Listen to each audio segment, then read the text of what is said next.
We're joined in the studio today by a gentleman who's done it all. He's flies jet airplanes, he drives race cars, and he also writes a book or two from time to time. And this is his latest book. It's called Prayer at Full Throttle, and we're happy to have Robert Bakke with us. And Robert, nice to have you with us. It's good to be here. Thank you. Tell us a little bit about this book.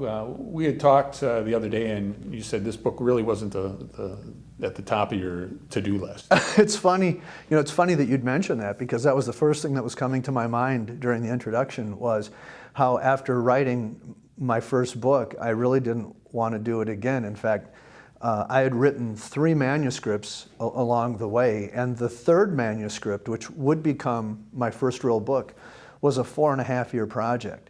And I learned from that project that while I really enjoy public speaking and I love teaching, I really don't like to write.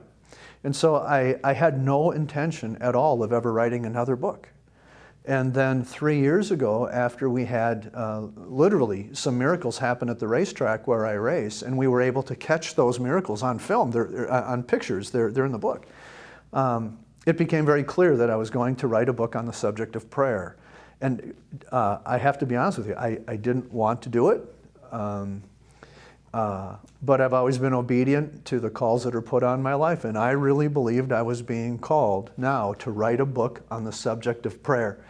And so reluctantly, I began that process, and I'm so glad that I did, because the book became a bestseller in 3.5 weeks. It's now been a bestseller on Amazon for 12 straight weeks.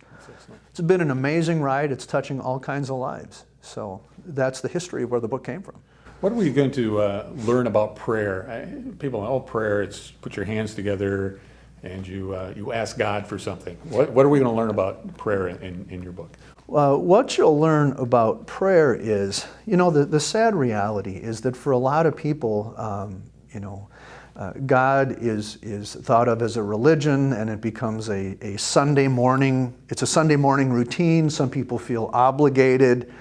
God doesn't want you to feel obligated to come and hear about Him. I mean, you wouldn't want anybody feeling obligated to come and see you. Prayer occurs every day. To me, God is my most powerful best friend. And I talk to Him constantly. In fact, I've talked to Him a number of times today already. And I think that when people take the time to look at God as not a religion, but as a powerful best friend, and from an attitude of personal faith, it gets much more personal. And here's what I've learned over the course of my life. And that is that the closer you get to God, the more you talk to Him throughout the day, and it doesn't have to be a deeply serious event. You can just talk to Him while you're driving the car. The more you do that, the more He will show you images for your life. And if you would have the courage, all of you, have the courage to just walk into those images that He's showing you the life that you were designed and built for. And when you finally get into that life that you were equipped to live, God Himself will come right through you and produce miracles right through your hands.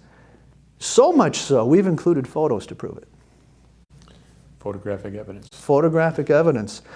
It's in there. I didn't plan on it, but it's there. In the book, you talk about Robbie. My godson. And Robbie really was kind of an inspiration for you, and really kind of made you do a 180.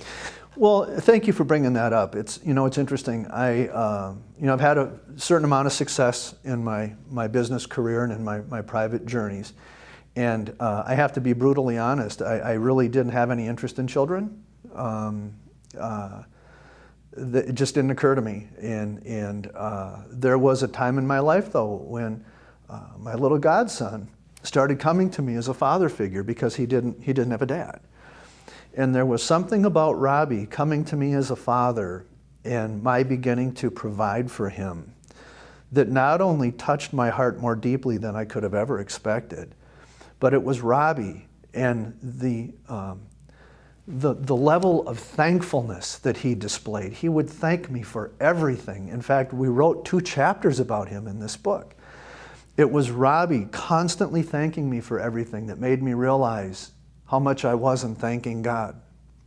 And it was Robbie's praising me in front of his friends for all the things that he was doing for me that made me realize there's all these things that God does for me, and I'm really not, I'm not praising him like I should. And it was fascinating to me that my little God said Robbie not only opened up my heart to children, but it opened my eyes and made my relationship with God that much closer.